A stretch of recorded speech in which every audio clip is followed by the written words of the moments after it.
Welcome back ناظرین، special observation کا سلسلہ جاری و ساری ہے. خوش آمدید کہیں گے آپ کو. یہاں پہ یوم دفاع کے حوالے سے گفتگو کا سلسلہ اس وقت ہو رہا ہے. ہمارے ساتھ موجود ہیں اس وقت اسٹوڈیوز کے اندر عدنان مرزا، محمد اظہر عالم. جیسے کہ بریک سے جانے سے پہلے میں نے بات کی تھی کہ حیرت انگیز واقعات کے اوپر جو ہے اب تھوڑی سی بات چیت کی جائے گی. تو اظہر بھائی، آپ کیا نالج ہے اس حوالے سے آپ کے پاس، اور تھوڑا سا شیئر کیجیے گا ہمارے ویورز سے. دیکھیں عبداللہ بھائی، یہ جو 6 ستمبر کی جنگ ہوئی نا، یہ تقریباً 17 دن چلی ہے جنگ. ٹھیک ہے. اور اس کے اندر پاکستان کیونکہ ایک نیا ڈیولپ ملک تھا، جیسا کہ بھائی نے بات کی ذکر بھی کی، تو اب اس وقت پاکستان کے پاس بہت زیادہ صلاحیتیں نہیں تھی. مثلاً کہ ہمارے پاس جو ہے نا ٹینک تھے. ٹھیک ہے. اب ان کی رینج جو تھی وہ ان کے ٹینکوں تک پہنچنے کے لیے اتنی بھی نہیں تھی، یعنی کہ 3 کلومیٹر دور تک کی رینج تھی. یعنی کہ 3 کلومیٹر کا فاصلہ تھا کہ اگر ہم اٹیک نہیں کر سکے تو 3 کلومیٹر کا راستہ ختم نہیں ہوگا. اتنی رینج تھی ہمارے ٹینکوں کی ان کے ٹینکوں پر اٹیک کرنے کے لیے. لیکن اس کے باوجود پاکستانی فوج کے مجاہدین نے اللہ پر توکل کرتے ہوئے، صحیح ہے، اپنی ایمانی غیرت کے ساتھ ان کے ٹینکوں پر حملہ کر دیا، رینج نہ ہونے کے باوجود بھی. اور پھر 3 منٹ کے اندر اندر وائرلیس پہ یہ خبر گونجنے لگی کہ ان کے ہاں تباہی مچ گئی ہے. مطلب کہ آپ اگر آپ خود سے کوشش کریں تو اللہ آپ کا ساتھ دے گا. بالکل. یعنی کہ رینج نہیں تھی، اس کے باوجود رینج پر پہنچ گئی چیزیں. یہ مطلب کہ ایک حیرت انگیز طور پہ یہ کارنامہ ہوا تھا. اور اسی طریقے سے میں آپ کو یہ بھی بتاؤں کہ بھائی ایک بندے نے وہاں پر یہ چیز بھی دیکھی کہ بھارتی فوج نے بم گرایا. کس کے اندر؟ پیٹرول کے ٹینک کے اندر بم گرایا. اچھا. اور وہ بم جو ہے وہ پھٹا نہیں، بم اس کے اندر ختم ہو گیا. یعنی کہ آپ دیکھیں، آپ صرف پیٹرول کو ماچس کی تیلی دکھائیں تو یہاں پر آگ لگ سکتی ہے. پیٹرول کے ڈرم کے اندر بم گرا لیکن اس کو کوئی تباہی نہیں ہوئی بلکہ بم ختم ہو گیا. اس طریقے کے اور بھی بے شمار حیرت انگیز آپ شیئر کریں کچھ ایسے واقعات اور بھی جو مزید آپ شیئر. اور اسی طریقے سے یہ بہت، اگر آپ ہسٹری اٹھا کے دیکھیں تو بہت زیادہ آپ کو یہ بات ملے گی کہ پنڈی کے اندر، راول پنڈی کے اندر 21 بم گرائے بھارتی فوج نے پاکستان کے اوپر، اور ان میں سے صرف 5 بم جو تھے وہ پھٹ سکے. صحیح. 21 میں سے صرف 5 بم پھٹ سکے.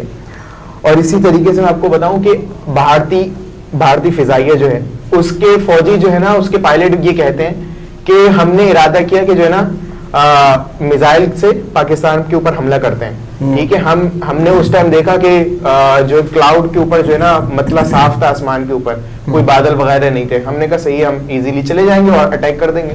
بولے جیسے ہی ہم گئے ہیں اچانک سے ایک بادل آگے گہرا اور جو ہے پھر اس نے پورے شہر کو چھپا لیا.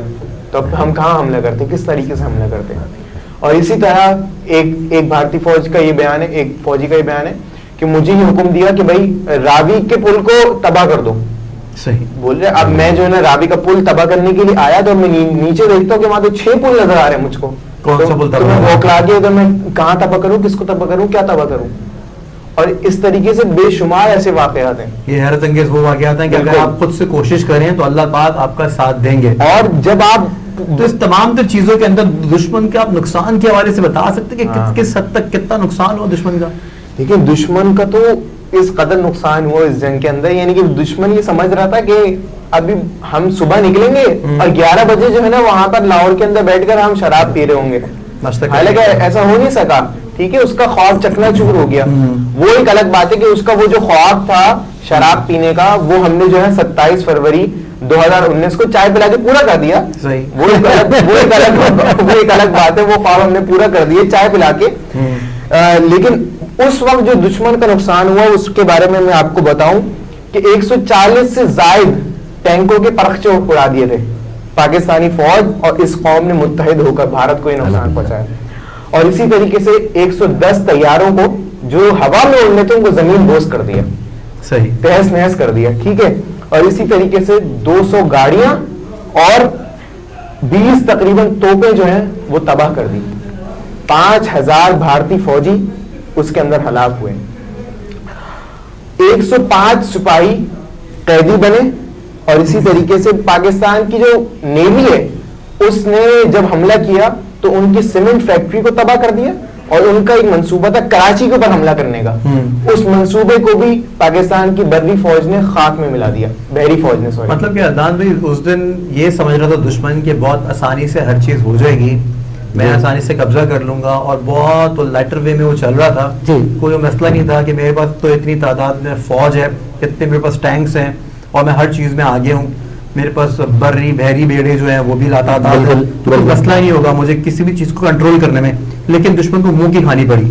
بالکل بھائی, بات سمپل سی ہے. دیکھیں وہی والی بات ہوئی بھائی سے, اسٹارٹ کرتا ہوں. ہم ملک چھوٹا الحمدللہ, لیکن مسلمان لوگ, جذبے والے لوگ اور اللہ پہ اعتبار کرنے والے لوگ. بھائی جو بات کرتے ہوئے چل رہے تھے کہ اتنا زیادہ نقصان جو کیا ان کا, اس کی وجہ کیا ہے؟ اس کی وجہ یہی ہے نا بھائی. دیکھیں آج بھی ہمارے فوجی الحمدللہ وہ بیچارے کھڑے رہتے ہیں. انڈین فوجیز کی اگر آپ ویڈیو دیکھیں سوشل میڈیا پہ, ٹی وی پہ دکھاتے ہیں, وہ رو رہے ہوتے ہیں. اور الحمدللہ ہمارا فوجی کو اگر بارڈر سے ہٹایا جائے تو وہ بیسکلی اس غم میں ہوتا ہے کہ مجھے بارڈر سے ہٹا دیا, مجھے شہید ہونا ہے. جس قوم کا, جس ملک کی آرمی کا اور جس کے جوانوں کا یہ جذبہ ہو کہ مجھے شہادت چاہیے, غازی نہیں ہونا, تو اس کے بعد الحمدللہ دشمن چاہے جتنا بڑا ہو, جتنی طاقت رکھتا ہو, اس کے بعد اللہ تعالیٰ اس کے ساتھ دیتا ہے اور اس کے ساتھ دیتا ہے. اور وہی ہوا آپ کی انڈیا کے ساتھ 1965 کی جنگ میں 6 سپٹمبر والے سین پہ, جس کے بعد ان لوگوں نے بند کروانے کی کوشش کی کہ جنگ کسی کے طریقے سے ختم ہو, کیونکہ ان کا تو ارادہ تھا کہ لاہور میں بیٹھیں گے, ناشتہ کریں گے, گھسیں گے, 2 گھنٹے میں قبضہ کر لیں گے. تو الحمدللہ تو وہ جب گھستے تو گھس کے دکھا دیتے نا. وہ یہی ہوا نا, جہاز گھسا تھا, چائے پلائی بٹھا کے, اس کے بعد دوسرے دن بھیج دیا. وہ الگ بات ہے کہ ہم کوشش نہیں کرتے, ہم نہیں چاہتے کہ جنگ ہو. دیکھیں پاکستان ایک ملک ہے, اور بڑا پاکستان کے پہلے بھی جتنے بھی پولیٹیکل بھی جو بھی آئے, اور پاکستانی آرمی بھی ہمیشہ سے ان کی کوشش یہ ہوتی ہے کہ ڈائلاگ سے چیزوں کو دور کیا جائے. چیزوں کو ڈائلاگ, آج بھی دیکھیں کشمیر کا مسئلہ ہے لیکن ڈائلاگ کی کوشش کی جاتی ہے. ہمارے پرائم منسٹر آج بھی ڈائلاگ کی, لیکن ہم اس کو کہتے ہیں کہ تجدید دیتے ہیں کہ اس کو ہم پولیٹیکل بات چیت سے چیز کو ختم کریں اور زیادہ بہتر ہے. کیونکہ عوام بھی نہیں چاہتے کہ اس طرح کے حالت جنگ میں آلریڈی سب لوگ ہیں. اگر دشمن کی اگر بات کر لی جائے, اگر دیگر کنٹریز کی بات کر لی جائے, پہلے وہاں پہ حالات اتنے خراب ہیں. ابھی ریسنٹلی کرونا کے بعد پھر اگر ہم شہر کراچی کی بات کر لیں تو پھر اس کے بعد ایک دم سے پھر بارشیں آ گئی, تو پھر جو چیز آپ کے لیے بارانے کہتے ہیں کہ رحمت ہے, پھر وہ زحمت بننا شروع کی. لیکن وہ بھی ہماری ہی کچھ غلطیوں کی وجہ سے ہے. کچھ ایسی چیزیں بھی ہیں جس کو ہم بھول نہیں سکتے, فراموش نہیں کر سکتے. ہمیں چیزوں کو خود آگے لے کے بڑھنا ہے اور آگے خود کرنا ہے.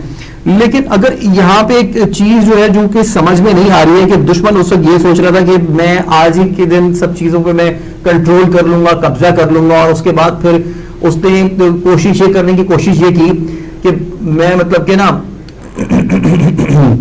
مطلب کہ دشمن نے یہ کوشش کی کہ میں آج پورے دن جو ہے میں ناشتہ بھی کرنے کی میں کوشش کروں گا, لیکن ایسا ہو نہیں پایا. بھائی اس کی وجہ سمپل سی چیز تھی. میں ایک چیز کا بہت عقیدہ رکھتا ہوں اور ایمان رکھتا ہوں. کہنے کا مقصد یہ ہے کہ اس وقت پاکستان جہالت جنگ میں اس نے پوری کوشش کر لی. وہ ہم سے آرمی میں زیادہ تھا, اس کے پاس ٹینک زیادہ تھا, اس کے پاس جہاز زیادہ تھا, سب چیزیں زیادہ تھی. لیکن الحمدللہ سب سے پہلی چیز یہ کہ باری تعالیٰ کا کرم, ایک ہمارے پہ اللہ تعالیٰ کا ایک رحم تھا. دوسرا پاکستانی فوج, میں بالکل کلیئر بولوں گا, پاکستانی فوج اور پاکستانی عوام اس وقت کی, ان کا جذبہ اتنی ہائٹ پہ تھا کہ الحمدللہ اس سے وہ لڑ نہیں سکے. ہوا یہ کہ وہ بھائی جب ڈسکشن ہوتے ہیں انہوں نے بولا ان کا یہ نقصان. دیکھیں بھائی یہ نقصان کچھ نہیں ہوتا, یہ پیسے کا نقصان ہے. نقصان ہوتا ہے مورل کا.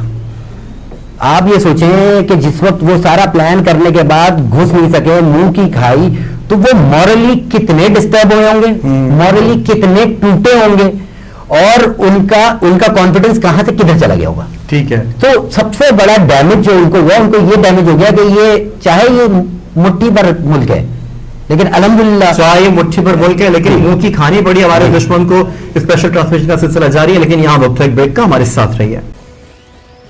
22 جولائی 1914 کے دن جالندھر میں ایک بچہ پیدا ہوا جس کا نام طفیل محمد رکھا گیا. کون جانتا تھا یہ بچہ ایک کارنامہ انجام دے گا. طفیل نے 1933 ایک عام سپاہی کی حیثیت سے فوج میں شمولیت اختیار کی. پھر 1943 میں کمیشن ملا. آزادی کے وقت پاکستان آ گئے, لیکن طفیل اس سوچ سے آگاہ تھے جو پاکستان کے خلاف ہندوستان میں